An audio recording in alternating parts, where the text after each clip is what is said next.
The king was about to send her away. In front of hundreds of people, he had already decided she was just another widow asking for grain. Her son had not eaten in 2 days, and she had walked 4 miles to stand in that square. If he dismissed her now, she would return home with nothing, and he would never know whose child he had just turned away. She did not beg. She stood straight. The square was full. Hundreds of eyes watched as the woman walked forward, her boy at her side, his small hand gripping the edge of her skirt. The king sat on the raised platform above the steps, the lords of the court arranged around him like a wall of silk and stone. She stopped 3 paces from the bottom stair. "Your Majesty," she said, her voice steady despite the cold, "I come not to shame you, but to ask what is owed." The king looked at her the way men in power look at inconveniences. "Owed," he repeated. "My son has not eaten in 2 days." A murmur moved through the crowd. The king's jaw tightened. "Every house in this kingdom suffers," he said. "You are not the only widow. You are not the only mother. Do not stand before this court and use your child as a shield for your own idleness." She did not flinch, but the boy looked up at the king with eyes far too old for his age, and around his neck, a small bronze medal. The king had not seen it yet. Would he before it was too late? Her name was Maren. She had walked 4 miles that morning before sunrise with the boy on her back for the last 2. The village of Ashford had nothing left to give. The miller had turned her away 3 weeks past. The deacon had offered a prayer and half a candle. The Lord Steward had said through the door that the Lord was indisposed and could not be disturbed. So she had come to the capital. She had dressed her best, which was not much, a brown wool dress washed twice in the last week, still holding the shape of a woman who had once been comfortable, not wealthy, never wealthy, but comfortable. Edmund had seen to that before the war came for him. Edmund was gone now. 3 winters passed. She never spoke of it openly in the village because speaking of it changed nothing, and pity was a cold meal that filled no one. The boy's name was Willem. He was 5 years old and had his father's jaw and his father's way of going very still when he was thinking hard about something. He was thinking hard now, looking up at the king on his platform with those steady grey eyes. Around his neck, on a cord of worn leather, hung the medal, bronze, small, shaped in the old garrison style with a falcon at its centre and a cross behind it. The king had not noticed it yet. He was already speaking to the thin adviser at his left shoulder, the man in black robes who leaned close and murmured something, and the king nodded and straightened in his chair and said, "Guards, clear the supplicant line. The grain distribution will proceed through proper channels. Anyone unable to wait for those channels is free to go." One of the young guards stepped toward Maren. He was not unkind, and his eyes said so, but his body said what his orders required. "Come, mistress," he said quietly. "You heard His Majesty." "I heard him," she said. She looked once more at the king, not with hatred, not with pleading, with something rarer and more devastating, the look of a woman who has already understood that power disappoints, who is no longer surprised by it, and who has simply noted the fact for her own accounting. She turned and took Willem's hand, and Willem pulled back. "Mama," he said, not loudly, but the square had gone quiet in that particular way crowds go quiet when something is about to matter. "The king hasn't seen Papa's medal," the words carried. The king stopped speaking mid-sentence. He turned.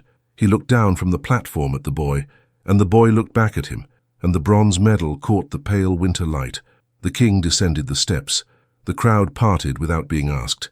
Something in his manner required it. He crouched down in front of Willem, and this was the thing that no one present had seen before, not in 20 years of this king's reign. He brought himself to the boy's level, and he looked at the medal with the face of a man who is beginning to understand something he does not want to understand. "Where did you get this?" he asked. His voice was level. "It was my father's," Willem said. "What was your father's name?" "Edmund of Ashford. He was a soldier." A long pause. The king's hand moved toward the medal and then stopped. He would not take a thing from a child's neck. Whatever else he was, he would not do that. He stood slowly. He looked at Maren. She had not moved. She would not move. She held his gaze with that same clear accounting look, and she waited. "Edmund of Ashford," the king said, and he said it loudly for the entire square to hear. "Border garrison, Eastern Pass, killed in action." He paused. 3 years ago. 3 years, 4 months, and 11 days, she said. She said it without drama. The way you say a number you have counted so many times it no longer requires effort. The square was utterly silent. The king looked at his adviser in black. The adviser had no expression that was of any use. The king looked at the guards, he looked at the lords on the platform. He looked at the crowd of hundreds of people who had just watched him send away the widow of a man whose name was now in the air between them, accusing nothing, simply present. "This woman's husband died in service to this crown," he said carefully. "He died in service to me, personally." He paused once more, and the pause did the work that words could not. "And I sent her away." A murmur ran through the crowd. Not angry, something more complicated than anger. "Bring grain," the king said, "from the royal stores today now." He looked at Maren one more time before he turned back to his platform. She still had not moved. She would not move until there was nothing left to stand for. He had never met anyone who stood like that. Maren did not stay in the capital that night. She had not planned to, and the shock of what had occurred in the square had not yet settled into anything she could clearly name or organize. It sat in her chest like a stone that had not decided its weight yet. The grain was loaded onto a royal cart with 2 good horses and driven by a soldier named Osbert, who did not speak much and had the steady, reliable quality of a man who has been trusted with simple things for many years and has never failed them. He drove Maren and Willem back to Ashford, and when they arrived before evening, 3 of the neighbouring women came out to stand in the lane and stare at the cart, as though it were a vision from a Saint's Day story. Maren unloaded the grain herself. Osbert offered to help. She thanked him and declined.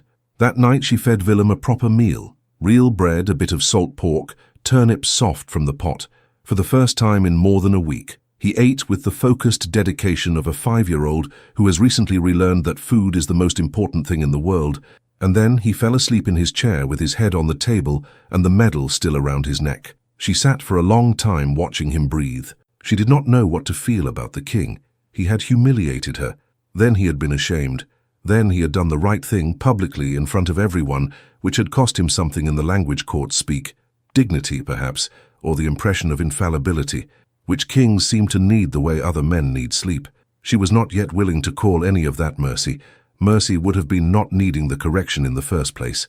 But she thought about the way he had crouched down in front of Willem, and she thought about his voice when he said Edmund's name aloud, and she could not make those things into something simple. She sat until the fire burned low, and then she went to bed and did not sleep particularly well. 3 days later, a royal messenger arrived in Ashford. He carried a sealed letter bearing the king's personal mark, which caused a small disruption in the village, because no royal correspondence had come to Ashford in living memory, and people had opinions about what it signified. The opinions ranged widely, and were all wrong. The letter was addressed to Maren, widow of Edmund of Ashford. In formal language, it informed her that by royal decree, the family of Edmund of Ashford was to be granted a cottage on the castle grounds in the capital, a monthly provision of food, firewood and lamp oil, a place for her son in the castle schoolroom, and a position for Maren herself as assistant to the castle's head seamstress, if she wished to accept it. At the bottom of the formal decree in different handwriting, smaller, plainer, closer together, as though written quickly or privately, were 4 words: "I ask your forgiveness." She read those 4 words several times.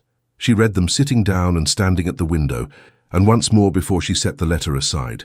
She was not sure what to do with them, but the cottage would have a hearth, and Willem would eat. She packed what little she had in 2 days, and arrived at the castle gates on a grey morning in early February, with Willem beside her, and a borrowed cart and everything she owned in the world, which was less than it should have been, and more than she had feared. The castle was large and cold in the way that large stone things are always cold, regardless of how many fires are lit inside them. The corridors held a chill that settled into your shoulders and stayed through spring, and the courtyards caught wind from every direction simultaneously. Maren found it entirely manageable. She had spent 3 years in a village where the gaps in the walls let winter in at angles. She understood cold. The head seamstress was a woman named Greta, approximately 60 years old, built with the solidity of something carved from good local stone, and possessed of no patience whatsoever for sentiment of any kind, productive or otherwise. She looked Maren up and down on the first morning, pointed to a stool, placed a length of winter-weight wool in her hands, and said, "Show me." Maren sewed. Greta watched with the focused attention of someone whose livelihood depends on not making mistakes about other people's abilities. "You'll do," Greta said at last, and returned to her own work. Maren would learn over the following weeks that this was the highest endorsement Greta offered any living person, and that it was not given lightly. Willem was installed in the castle's small schoolroom on the north side of the inner yard, where the children of castle staff and minor household members learned their letters and figures from a young priest named Father Aldrich, who was enthusiastic about learning, genuinely kind and slightly overwhelmed by the ratio of children to himself at any given moment. Willem took to letters with the same concentrated quiet he brought to everything, and within 10 days had not only mastered the alphabet, but memorized the conjugation of 2 Latin verbs and begun asking Father Aldrich questions about ecclesiastical grammar that the priest required a full night to research before answering. Father Aldrich sent Maren a note. He wrote that Willem was exceptional and that he looked forward to their sessions each day. He included in a postscript a personal observation that the boy carried a quality of stillness unusual in children his age, and that he thought it was a form of strength. Maren read the note twice and folded it carefully and put it in the small cedar box where she kept things she wanted to keep. She thought Edmund would have been so proud. She thought, I wish he could have seen it. And then she went back to work, because that was what you did. She did not see the king for 2 weeks after her arrival. This required no particular effort. The castle was large enough that people could move through it for months without crossing paths, and the seamstress's workshop occupied a quiet corner of the eastern interior, well clear of the formal halls and council chambers where the king's days were structured. She did not seek him out, and he did not appear. She was not sure during those 2 weeks whether she was relieved or something else, and chose not to examine the question. Then, on a Wednesday afternoon in late February, he appeared. He came without attendants, which was unusual enough that Greta stood up from her stool with remarkable speed and straightened her apron. Maren kept her eyes on the seam in her hands and counted stitches. I came to inquire about the winter livery order, the king said to Greta, with the measured tone of a man who has prepared a reason for being somewhere. 3 weeks, your majesty, Greta said. The blue trim is presenting some difficulty, but it will be managed. Good. A pause that lasted slightly too long for someone who had only come about livery. I also came to inquire after Mistress Maren, whether the cottage suits. Greta looked at Maren. Maren looked up. The king was standing in the doorway. The afternoon light came in from the window behind him and around him. He was taller than she had fully registered in the square, broader too, with the posture of a man who has spent years deciding to hold himself in a particular way. Dark hair gone grey at the temples, a face that had made some fundamental decision about itself long ago and had not revisited it, except in the area around the eyes, where something remained undecided. The cottage is warm, she said. Willem is happy, thank you, your majesty. And the boy, his studies? Father Aldrich says he is exceptional. Something moved across the king's face. Not quite a smile, the precursor to a smile, the way the sky moves before light arrives. Edmund's son, he said. Yes, she said. Very much. He nodded, started to leave, stopped in the doorway. Mistress Maren. The words at the end of the letter, the handwritten ones, I meant them. She met his gaze. She had made herself a rule about this quietly since the day in the square. She would not look away first. She had looked away in the square and was halfway home when Willem stopped her. She would not repeat the error. I know you did, she said. I have not yet decided what to do with them. He blinked. It was a small response, but she recognized it as genuine surprise. People, she suspected, did not often speak to him quite that directly. He left. Greta picked up her needle and addressed the blue trim without commenting on any of it. Winter pressed on.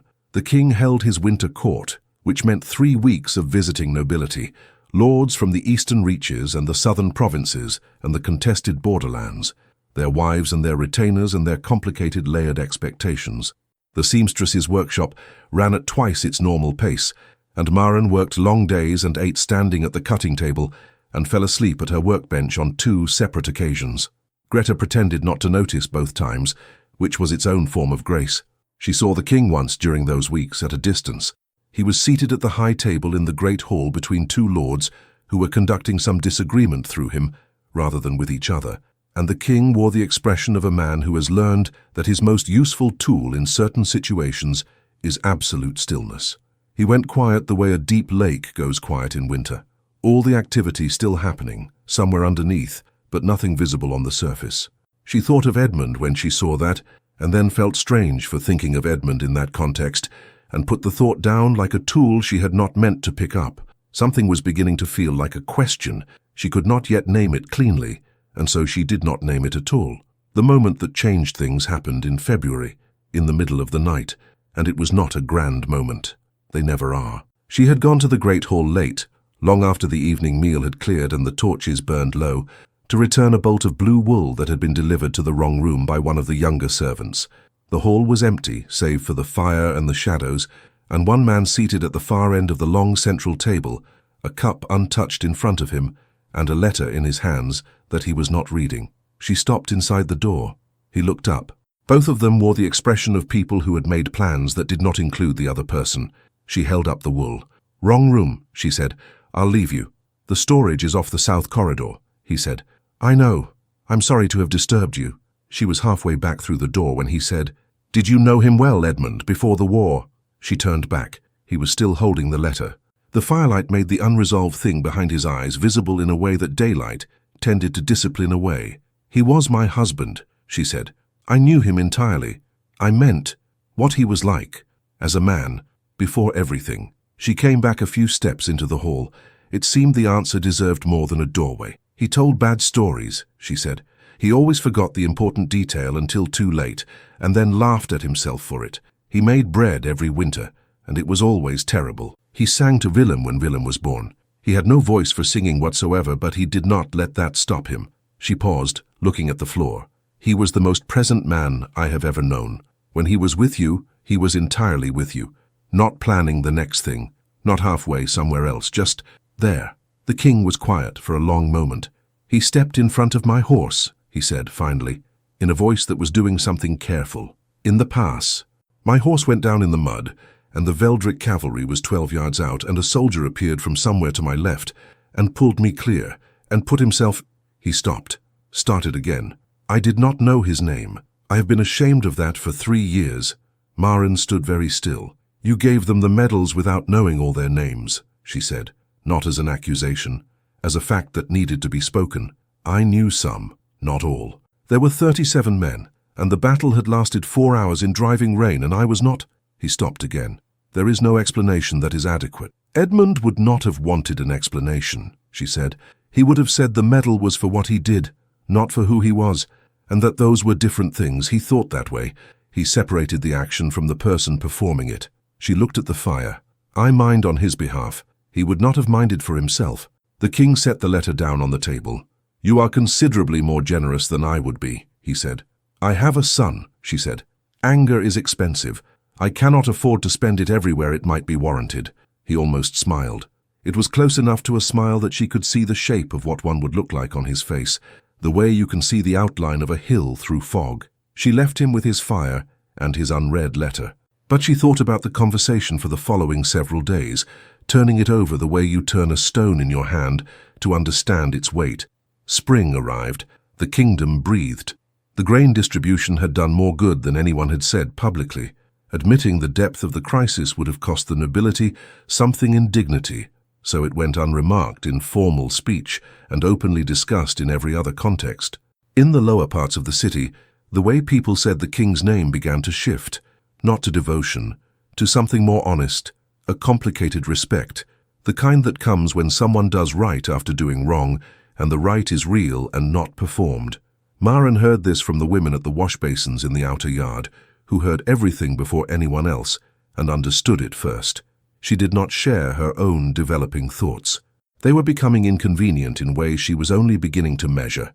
She had begun to notice things, small, specific things, with a regularity that could no longer be attributed to accident.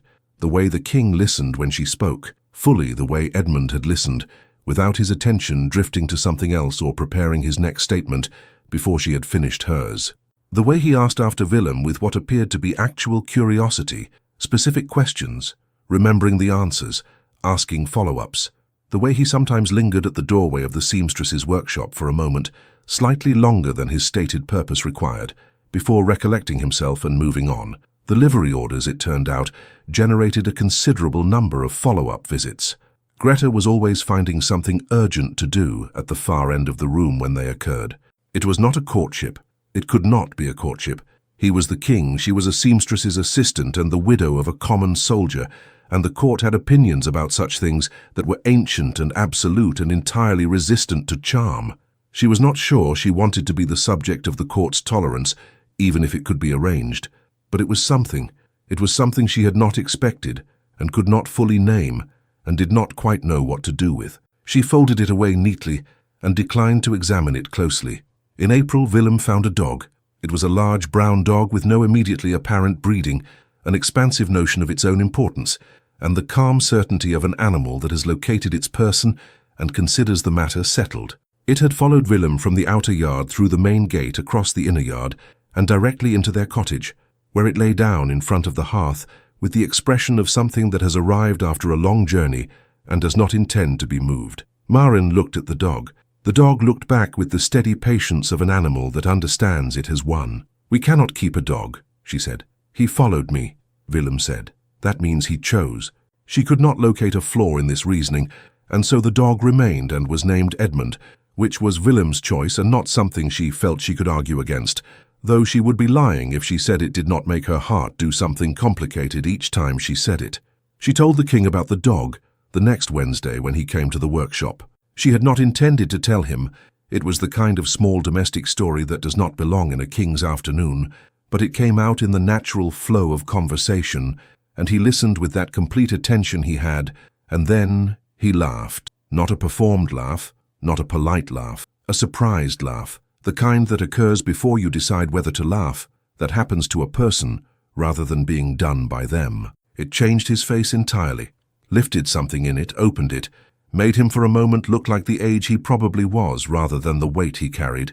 She realized she had been thinking of him as a position, a debt, a problem to navigate. She had not been thinking of him as a man in full, with the ordinary completeness of someone who has a laugh that surprises himself.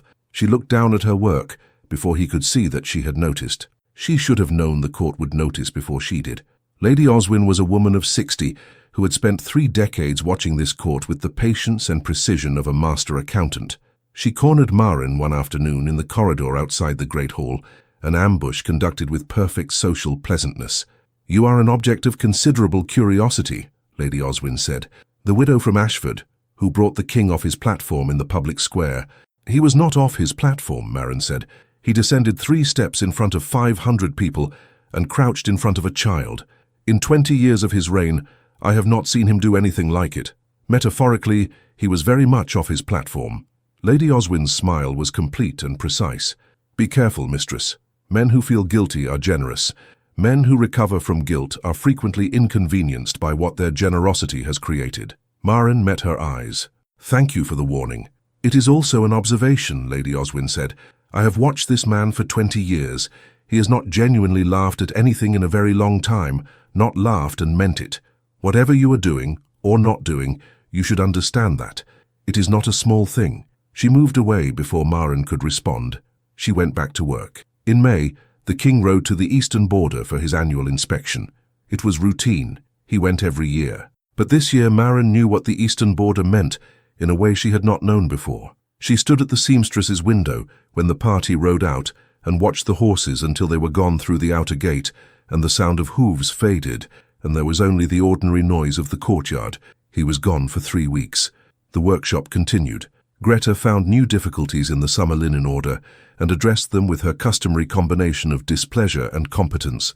Willem progressed in his Latin and began asking Father Aldrich about Greek, which alarmed the priest in the pleasant way that being exceeded by a student tends to alarm teachers who are paying attention. The dog, the large brown dog named Edmund, developed an unauthorized friendship with one of the castle's hunting hounds, and the 2 of them were found sleeping in a doorway together on no fewer than 4 occasions, causing problems for everyone who needed to use that door. Maren worked and walked and read, and sat at her window in the evenings and did not think about the king. She thought about him only in the absence of other thoughts, which was a more significant portion of her day than she would have preferred. Willem asked one afternoon without looking up from his letters, "When is the king coming back?" "When he is finished," she said. "I want to show him my Latin conjugations." She looked at her son, his father's jaw, his father's stillness, his father's absolute lack of interest in being anything other than precisely what he was. "You can show him when he returns," she said. Willem nodded, satisfied, and went back to his letters. Maren sat with the thought that had arrived quietly, the one she had been managing for weeks. "I am in considerable trouble." She sat with it for several minutes. Then she put it in the cedar box with the other things she was keeping and went back to work. The king returned on a Wednesday. He came to the workshop on Thursday. He had something in his expression she had not seen there before. a decision that had been made somewhere on the road back and was still settling into his face, finding where it fit. Greta located something urgent at the other end of the room with commendable speed. "How was the border?" Maren asked. "Holding. The new commander is capable. The garrison is disciplined." He stopped. "I visited the burial ground, where the men from the pass are marked." She did not speak. "I found Edmund's name," he said. "I stood there for some time. I wanted you to know." The needle in her hands stopped moving. "Thank you," she said after a moment that was long enough to be real. "I don't say it for your thanks." He looked at the window. "I say it because it matters. Because he matters. Because he should not have been a face I couldn't remember for 3 years. He was not a face you forgot," she said. "He was a name you never learned. There is a difference. One is negligence.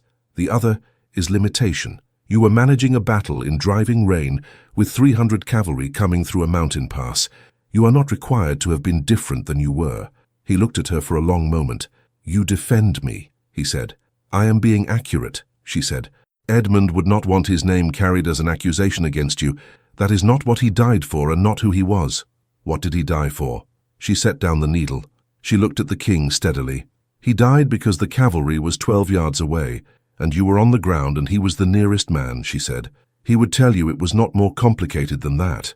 He believed that doing the right thing was simple, not easy. He understood that very well, but simple. You see what needs doing and you do it, and you don't complicate it with everything it costs you or everything it means." She paused. "You are not that kind of man," she said. "You carry everything, every consequence, every person the decisions have affected, every possible outcome. I do not know if that makes you a better king than a man who acts simply, but I suspect it makes you a lonelier one." The king was silent for a long time. "Maren," he said. It was the first time he had used her name without the title. It landed in a different part of her hearing than it should have. "Yes," she said. "I need to say something, and I need you to tell me if I have misread the situation entirely." "All right. I think you are the most honest person I have spoken to in many years, possibly the most honest person I have ever spoken to." He stopped, tried again. "I am aware that what I am about to attempt is, I have no idea how to do this. I have not done anything like this in—" He stopped again. "I'm aware that is not an adequate beginning. It is an honest one," she said. "Is that enough?" She looked at him for a long time, at the grey in his hair and the lines around his eyes and the jaw holding the decision he had made on the road, and was offering to her now, in the only form he seemed to have available, which was imperfect and incomplete and entirely unperformed. "Ask me again," she said, "when you have had more practice." She picked up her needle.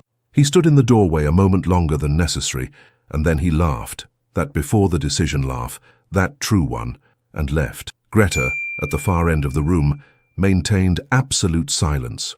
What followed was not smooth. Lord Oswin came to the workshop 2 days later. Lady Oswin's husband, the king's senior advisor, a man of 60 with a careful face and 30 years of managing difficult information in acceptable language. He sat down across from Maren without being invited and folded his hands on the work table. "You are intelligent," he said, "so I will be direct."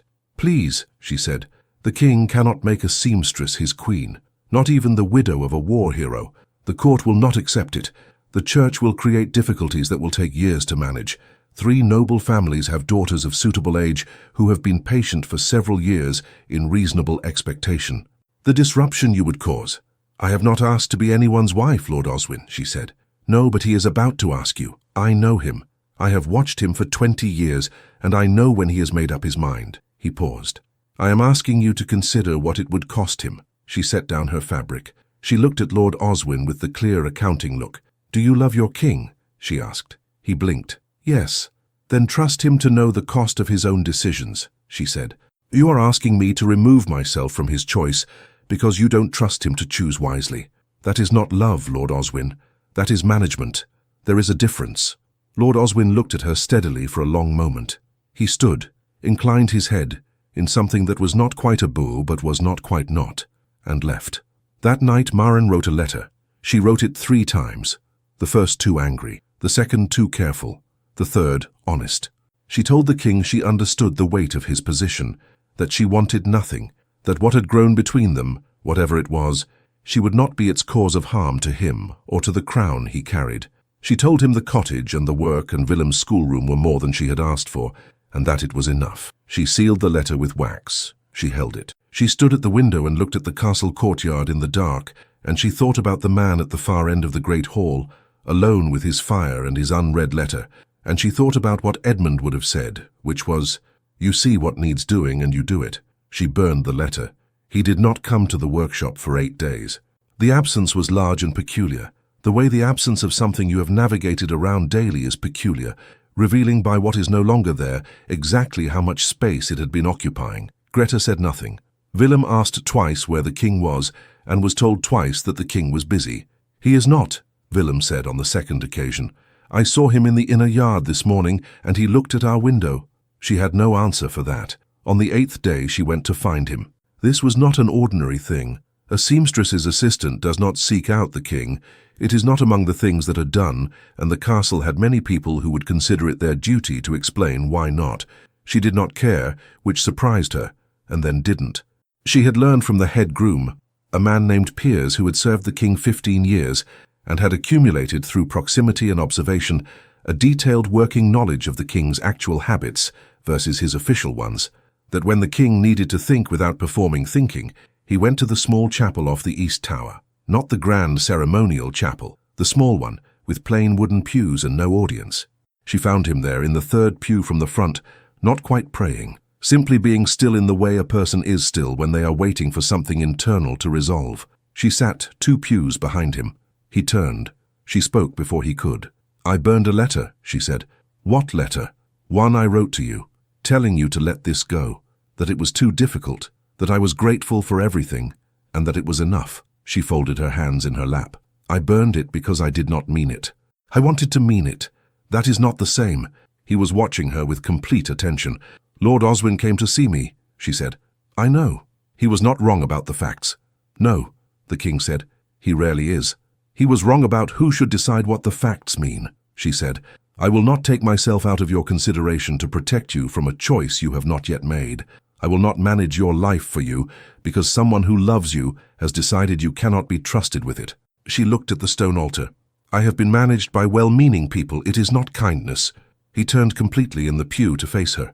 "What do you want?" he asked. It was the simplest question he had asked her, and it stopped her breath briefly, because simple questions are the ones that matter.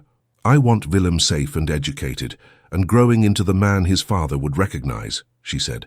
"I want work that is real. I do not want to be a ghost in this castle. I do not want to be Edmund's widow forever.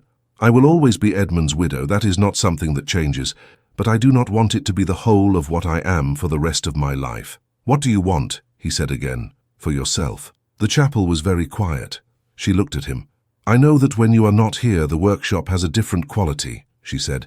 "I know that you laugh at things I say, and I think about the sound of it afterward longer than I mean to.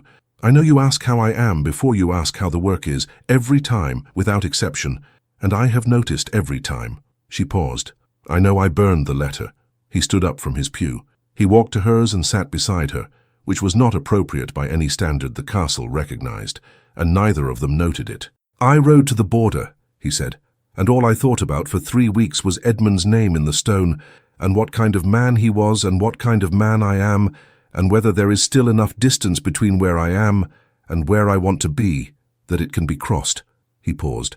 "I do not have Edmund's simplicity, I may never have it, but I am trying to move in that direction." She looked at his profile in the chapel's dim light, the grey at his temples.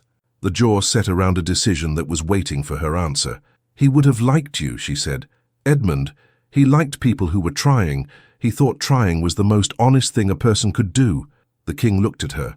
"I am trying," he said. "I know," she said, and there in the small chapel off the east tower, in the quiet between those 2 words, something settled. What followed was not easy. The court resisted. 3 noble families expressed their disappointment with varying degrees of volume. The bishop required precedent, and the king found it 4 separate instances, each harder to dismiss than the last. Lord Oswin managed the details with the precision of a man who has decided that if something is going to happen regardless, it should at least happen well. Maren was included in every discussion, which startled the officials. She had opinions. She expressed them. Lord Oswin told his wife afterward that it was the most efficient diplomatic process he had witnessed in 30 years. Lady Oswin said she had known it would go this way. The ceremony was held on a clear morning in early June. It was not grand by court standards. The king had argued against spectacle, and the bishop had argued for sufficient dignity, and they had arrived at something that satisfied both in the way that genuine compromises satisfy, not entirely, but honestly. What Maren remembered afterward, when she tried to locate the ceremony's center, was not the words or the bishop or the assembled court in the great chapel. She remembered Willem, in the front pew, in a new shirt that Father Aldrich had quietly arranged, with the large brown dog sitting against his knee. The dog had been formally excluded from the chapel on 3 separate occasions, and had ignored each prohibition with the same steady patience he brought to all obstacles. Willem watched the ceremony with those grey eyes, his father's medal around his neck, with the expression of a boy who is seeing something important and is organizing it for future reference. She remembered the king's hand in hers, large, with the calluses of a man who has actually used a sword, and completely steady. She remembered, when the words were spoken and the blessing was given, the king reaching into his coat and placing something in her hand. A second medal, bronze, the falcon and the cross, smaller than Edmund's, made for a woman's hand. I had it made, he said quietly. There were 37 men. There should have been 37 families who were told their names mattered. She closed her fingers around it. It will take time to find them all, she said. I have time, he said, if you will help me. She looked at him, this complicated, imperfect, trying man who had descended a platform for her son, and laughed in a workshop and sat beside her in a small chapel, and offered himself in the only form he had available, which was incomplete and entirely real. Yes, she said. In the front pew, Willem watched. He had not moved throughout the ceremony.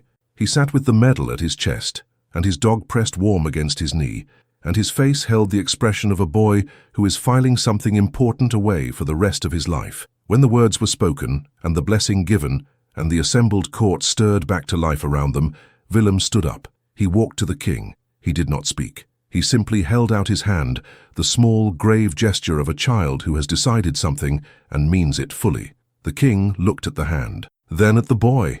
Then he took it and shook it the way you shake hands with someone you intend to keep your word to. Willem nodded, satisfied, and went back to the dog. The king looked at Maren. She was already looking at him. In the square where it had all begun, the January square with its cold stones and its crowd and the woman in the brown dress standing straight, someone had placed a marker. No one admitted to knowing exactly who had ordered it, though theories existed. It was a plain stone tablet, the kind used for public dedications, set into the square's wall at a height where anyone passing could read it without stopping. On the tablet were carved the names of the 29 men of the Eastern Pass who had not come home. Edmund of Ashford, 4th from the top. People stopped. People who had been in the square that January day and remembered the woman with the boy and the medal, who had watched a king leave his platform, who had heard a name said aloud and understood what it meant. They read the names. They stood for a moment. They went on with the rest of their day, carrying something new and small and real. In July, on a Thursday afternoon, Willem visited the marker with his dog and his mother, and the man who was now his father by law, and by the daily practice of presence and attention, and choosing, each day, to show up. He stood before his father's name and was quiet, which was his nature. Then he looked up. "Can we go home?" he said. They went home. Some debts are not paid in gold or grain. Some are paid in a child's outstretched hand, in a name carved in stone, in a man who learns, late and imperfectly, to descend from his platform and finds that the ground is more solid than he feared. The dog was, as always, delighted. If this story reached you somewhere true, from 0 to 10, what would you give it?